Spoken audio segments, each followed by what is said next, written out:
오늘도 예배 나오신 우리 성도님들을 환영하고 축복합니다. 우리 늘 하던 구호, 제가 지금은 변신할 시간입니다 하면 우리는 변신할 것입니다 라고 해주시면 되겠습니다. 제가 선창하겠습니다. 지금은 변신할 시간입니다. 우리는 변신할 시간입니다. 아멘. 예. 늘 우리는 변화되어야 합니다. 예수님을 믿음으로 인해서 반드시 변화되는 은혜를 누리시는 우리 모든 성도님들 되셨기를 바랍니다. 이제 오늘은 이제 그리스도의 일꾼 청지기에 관한 말씀을 또 함께 나누겠습니다. 우리 오늘 본문에 등장하는 일꾼의 의미가 이 헬라어로 휘페레타스라고 그럽니다. 휘페레타스. 잘 보이나 모르겠네요. 예. 휘페레타스는 베이 밑창에서 노를 젓는 노예를 의미합니다. 우리 예전에 이 노예들이 주로 하던 일이 이제 베이 밑창에서 노를 젓는 일. 이것이 시간이 지나면서 뭐라고 불려졌어요? 충성을 다하는 일꾼으로 확대되었습니다. 그리고 이제 점점 관리들과 행정장관들의 수행원들이나 높은 지위 사람들에 대해서도 사용하게 되었습니다. 그래서 일꾼 그러면 우리는 좋은 이미지로 안 떠오르잖아요. 근데 이것이 점점 이제 이 신약에서 사용하면서 충성을 다하는 일꾼, 또 이 높은 이 직위에 있는 사람들의 이 수행원으로 이렇게 사용을 했다는 말을 하고 있죠. 그래서 오늘 본문에서 이제 직분을 맡은 자들이 갖춰야 할 덕목이 무엇인가 이렇게 말하고 있죠. 예. 예.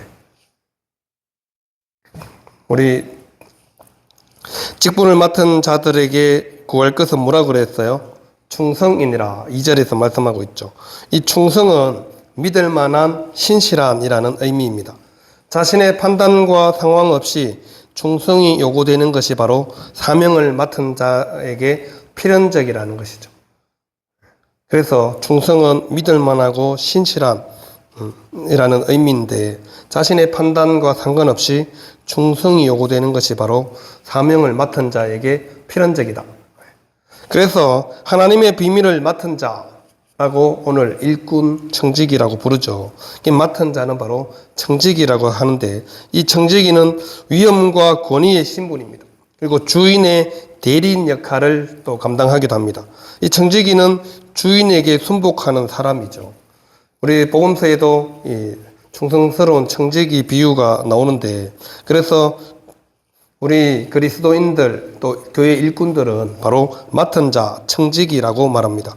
비밀은 당연히 복음을 통해서 드러난 하나님의 목적에 관한 엄밀한 지식입니다.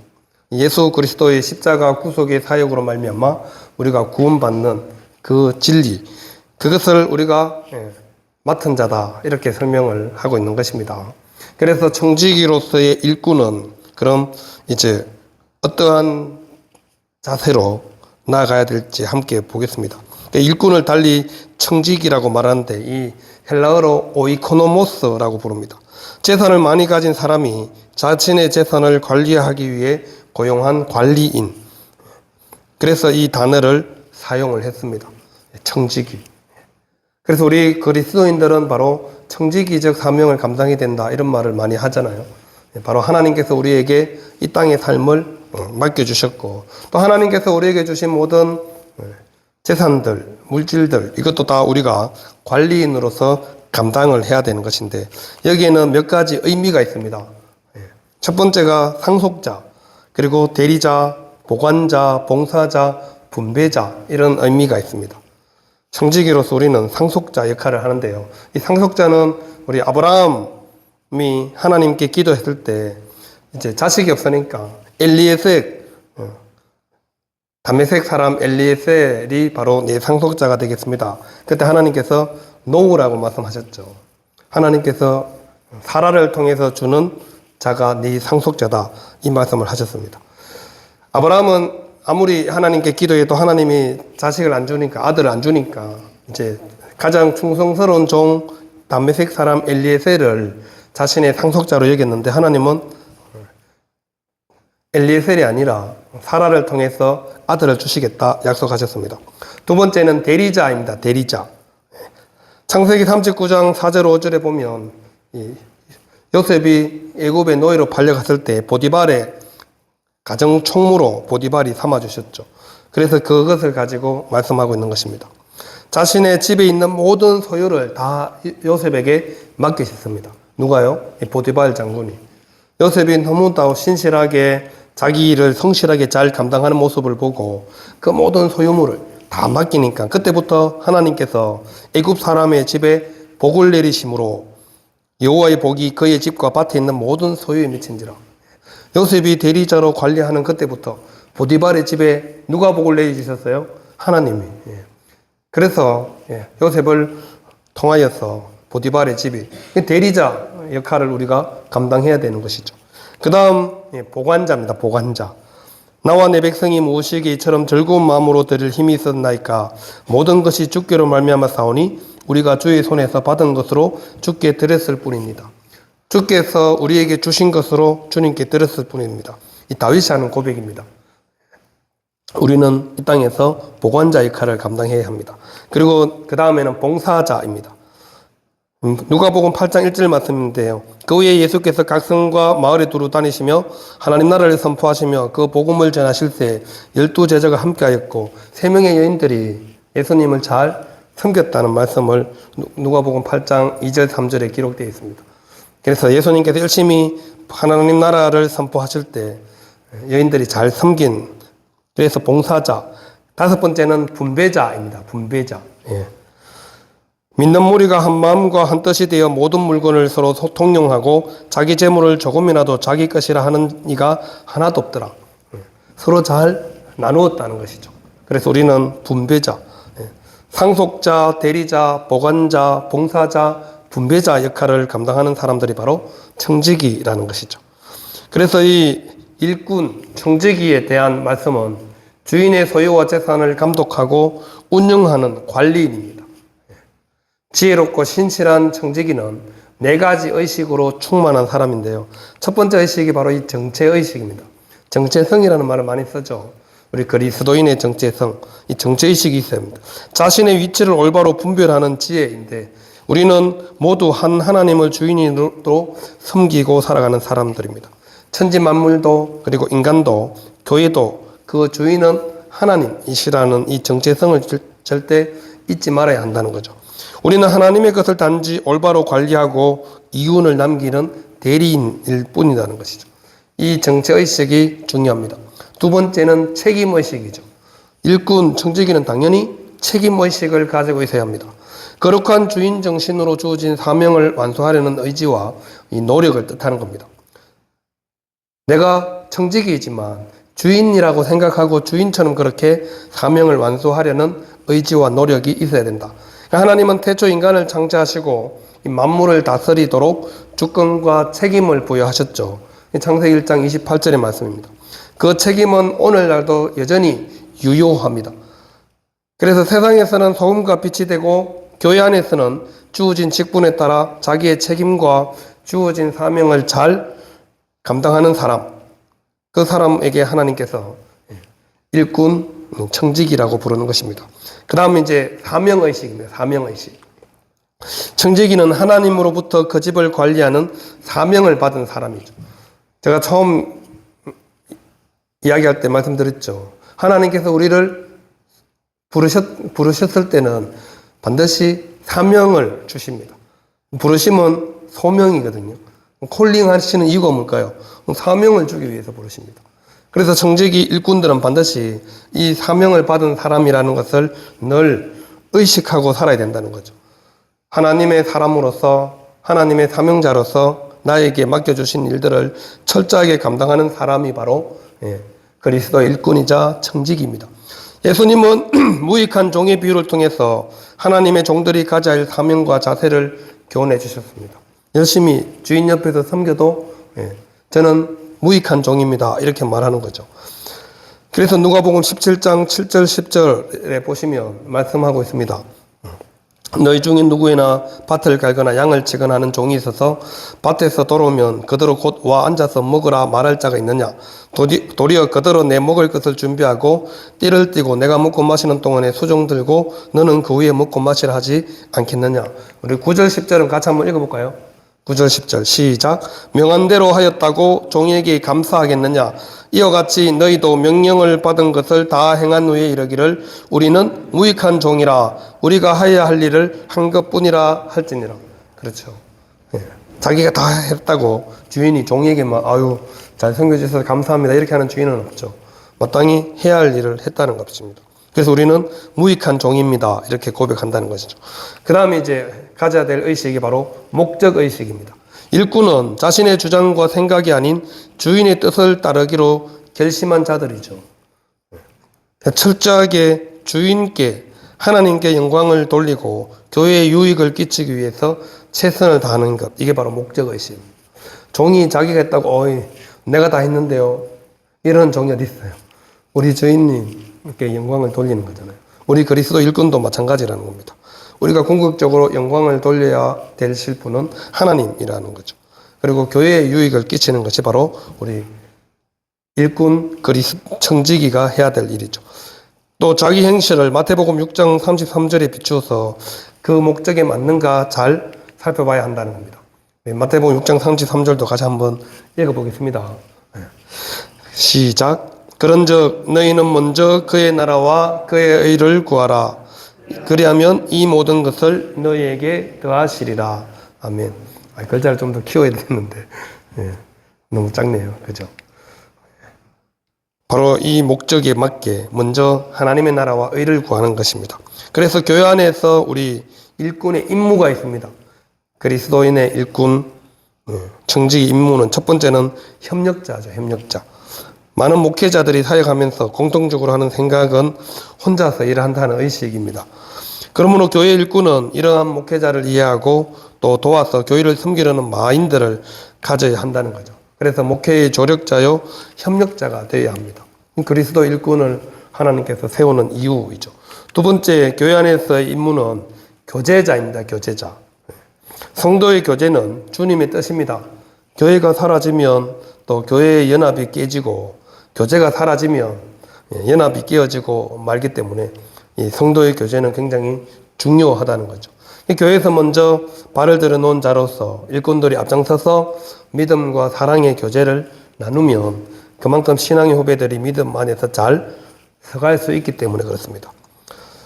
빌레모스 1장 6절에 이렇게 말합니다. 이로써 내 믿음의 교제가 우리 가운데 있는 선을 알게 하고 그리스도께 이르도록 역사하느니라. 먼저 직분받은 분들이 새로 오신 분들을 잘 알려주고 잘 케어해 주시고 서로 믿음과 사랑의 교제를 나누는 것, 이것이 우리가 일꾼이 해야 될 일입니다. 세 번째는 헌신자입니다. 헌신자. 빌립보서 4장 16절에 보면 데살로니가 있을 때에도 너희가 한 번뿐 아니라 두 번이나 나의 쓸 것을 보내었도다. 주님께서 맡겨주신 일들을 잘 감당하기 위해서는 반드시 헌신자가 필요한 것이죠. 누군가는 헌신해야 공동체가 잘 세워지게 되어 있습니다. 그래서 하나님께서 우리에게 맡겨주신 일들을 헌신하는 것이 중요하다 말씀하고 있죠. 마태복음 22장 37절에서 40절에 보면 예수님께서 이르시되 내 마음을 다하고 목숨을 다하고 뜻을 다하여 주 너희 하나님을 사랑하라 하셨으니 이것이 크고 첫째 되는 계명이요 둘째도 그와 같으니 내 이웃을 내 자신과 같이 사랑하라 하셨으니 이 두 계명이 온 율법과 선지자의 뭐라고요? 강령입니다. 마음과 목숨과 뜻과 힘을 다해서 하나님을 사랑하고 두 번째는 이웃을 내 자신과 같이 사랑하는 것, 이것이 바로 헌신된 자의 마음, 그리스도의 일꾼, 청지기로서 가져야 될 마음이라는 것이죠. 하나님을 사랑하고 이웃을 사랑하는 것이 바로 십자가의 정신입니다. 하나님을 사랑하고 이웃을 사랑하는 것이 바로 십자가의 정신이죠. 그래서 우리 그리스도인들은 철저하게 헌신자로 이 땅을 살아가는 것입니다. 아니 내가 왜 나만 희생해야 돼? 주님께서 나를 위해서 희생하셔서 나도 주님을 위해서 희생하는 거죠. 나만 희생하는 게 아니고 같이 헌신하고 희생하는 겁니다. 신앙 공동체는. 그것이 공동체죠. 너만 희생해. 이러면 공동체가 아니죠. 누군가는 헌신하고 희생하기 때문에 또 공동체가 훨씬 더 아름답게 또 잘 세워지는 것입니다. 또 마태복음 28장 19절 20절에도 헌신에 대한 말씀이 있죠. 주님께서 우리에게 하신 지상명령입니다. 그러므로 너희는 가서 모든 민족을 제자로 삼아 아버지와 아들과 성령의 이름으로 세례를 베풀고 내가 너희에게 분부한 모든 것을 어떻게 하라고요? 가르쳐 지키게 해라. 주님께서 우리에게 끊임없이 하신 명령입니다. 아버지와 아들과 성령의 이름으로 세례를 베푸는 것, 그리고 주님께서 우리에게 분부한 모든 것을 가르쳐 지키게 하는 것. 하나님의 말씀을 잘 가르치고 또 그 말씀대로 잘 살아가도록 하는 것이 바로 우리에게 맡겨주신 사역이라는 거죠. 그래서 우리는 헌신자로서 이 사명을 감당해야 합니다. 한 사람 그냥 예수님 믿으세요, 전도했다고 끝나는 것이 아니라 그 사람이 성부, 성자, 성령의 이름으로 세례도 받고 또 예수님께서 분부한 모든 것을 잘 가르쳐 주어서 그것을 지키는 자로 살아가도록까지 도와주는 역할도 바로 우리 그리스도 일꾼, 청직인 우리들에게 맡겨주신 주님의 사명이라는 것입니다. 그 다음 이제 네 번째가 뭐라고요? 전도자입니다. 전도자. 교회 지상 최대의 명령은 뭐예요? 복음 전도잖아요. 복음 전도. 일꾼으로서 교회를 섬기고 주님의 일을 하는 궁극적인 목적도 결국 영혼 구령을 효과적으로 수행하기 위한 목적입니다. 교회는 물론 예배 공동체이지만 또 전도자로서 복음 전파자의 사명을 잘 감당하는 것이 교회 공동체의 중요한 사역이라는 것이죠. 그래서 빌립이 사마리아 성에 내려가 그리스도를 백성에게 전파했다. 사도행전 8장 5절에 있죠. 빌립이 사역자잖아요. 처음 세운 7집사 스데반, 빌립 이렇게 7명 중에 한 분인데 사마리아 성에 내려가서 백성에게 그리스도를 전파했다. 그래서 전도자의 역할을 잘 감당하는 것도 우리 그리스도 일꾼에게 주어진 중요한 사명이라는 것이죠. 그래서 일꾼 청지기는 반드시 복음 전파의 이 사명을 잘 감당해야 합니다. 그 다음 이제 다섯 번째가 홍보자입니다. 홍보자. 홍보가 뭔지는 아시죠? 예. 요즘 사업을 하든 장사를 하든 제일 중요한 게 뭐예요? 예, 홍보입니다. 홍보. 광고하는 일이죠. 그래서 많은 기업들이 TV 광고나 신문 광고에 많은 돈을, 유명한 연예인을 많은 돈을 주고 광고를 하는 이유가 뭐겠어요? 사람들이 잘 알고 하니까. 또 이 광고송도 있잖아요. 손이 가요, 손이 가, 새우깡에. 새우깡 사 먹잖아요. 왜 새우깡이 많이 팔렸어요? 그 노래 때문이라는 거죠. 그래서 홍보가 중요합니다. 우리가 사러 갈 때, 약국에 가서도, 아유, 두통엔 개보린, 이렇게 얘기하는 이유가 다 광고 효과라는 거죠. 그래서 우리 그리스도인들도 이 홍보자로서 예수님을 잘 홍보하는 사람으로 살아가는 것입니다. 그리스도를 자랑하는 일꾼, 교회를 자랑하는 일꾼, 목회자를 자랑하고 성도를 자랑하는 일꾼이 많은 교회가 건강한 교회죠. 교회도 홍보가 잘 돼야 좋은 교회, 건강한 교회로 그렇게 소문이 나는 거죠. 건강하면 뭐 한다고요? 건강하면 다 적어놨잖아요. 건강하면 뭐 하나 한다고요? 성장합니다. 아프면 비실비실하면 성장도 비실비실하겠죠. 건강하면 잘 성장하게 되어 있습니다. 식물도 마찬가지죠. 건강하는 게 이렇게 싱싱하죠. 식물도 아프면 비실비실 하잖아요. 사람도 마찬가지고 그리스도 일꾼도 마찬가지입니다. 교회 공동체도 마찬가지죠. 우리가 예수님을 믿음 안에서 잘 믿고 바르게 성장하면 당연히 그리스도의 일꾼으로서 예수님을 자랑할 수밖에 없죠. 그러면 자랑하는 식당 막 SNS나 이렇게 올라오면 왜 막 올려요? 왜 자랑해요? 와봤다는 거잖아요. 궁금하면 너도 가봐라는 거잖아요. 그래서 홍보를 하고 SNS에 올리고 광고를 하잖아요. 그래서 자랑하는 겁니다. 우리가 예수님을 자랑해야 되는 이유도 마찬가지죠. 예수님을 자랑하면 사람들이 궁금해하고 관심을 가져야 되죠. 당연히 그렇게 됩니다. 교회에 예수님을 믿으면서 내 삶이 바뀌고 우리 표정이 바뀌고 여러분들의 삶이 윤택해져 보세요. 그러면 당연히 사람들이 궁금해합니다. 당연히 그냥 겉으로 보기엔 되게 힘들어 보이고 뭐 안 돼 보이는데 늘 표정이 밝고 항상 기쁨이 충만하고 이러면 궁금하지 않겠어요? 도대체 뭐가 그래 좋은 일이 있는지 궁금해합니다. 우리 그리스도인들의 사명이 바로 이 홍보자 역할을 잘 해야 한다는 거죠. 데살로니가전서 1장 8절에 보시면 이렇게 말씀하고 있습니다. 주의 말씀이 너희에게로부터 마게도냐와 아가야에만 들릴 뿐 아니라 하나님을 향하는 너희 믿음의 소문이 각처에 퍼졌으므로 우리는 아무 말도 할 것이 없노라. 이렇게 말씀하고 있죠.